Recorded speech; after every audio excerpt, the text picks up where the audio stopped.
Saudi সহ ১১ দেশে পালিত হচ্ছে পবিত্র ঈদ উল ফিতর। পাশাপাশি সৌদি আরবের সঙ্গে মিল রেখে আজ বাংলাদেশের কোথাও কোথাও পবিত্র ঈদ উল ফিতর উদযাপন হচ্ছে। ঈদ উদযাপনের জন্য প্রস্তুত দেশ। আজ চাঁদ দেখা গেলে কাল ঈদ।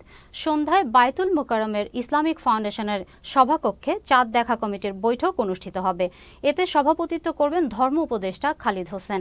এদিকে ঢাকা, চট্টগ্রামের অর্ধশত গ্রামে, পটুয়াখালীর ৩৫ গ্রামে, মাদারীপুরের ২৫ গ্রামে, সাতক্ষীরার ২০ গ্রামে, পিরোজপুরের ১০ গ্রামে, ফরিদপুরের ১০ গ্রামে, নোয়াখালীর ৫ গ্রামে, ঝিনাইদহ, বগুড়া সহ দেশের বিভিন্ন স্থানে আজ পবিত্র ঈদ উল ফিতর উদযাপিত হচ্ছে।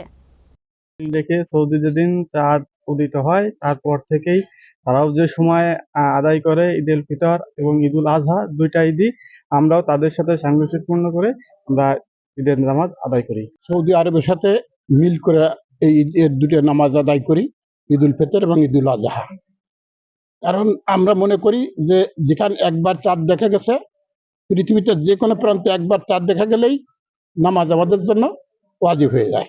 যার কারণে আমরা এই ওয়াজিব নামাজটা এই কারণেই আদায় করি। যেহেতু আমাদের পূর্বপুরুষরা ঠিক এইভাবেই সৌদির সাথে মিল রেখে রোজা রেখেছে, ঈদের নামাজ আদায় করেছে, কোরবানির নামাজ আদায় করেছে, আমরাও ঠিক সেইভাবেই পালন করে আসছি।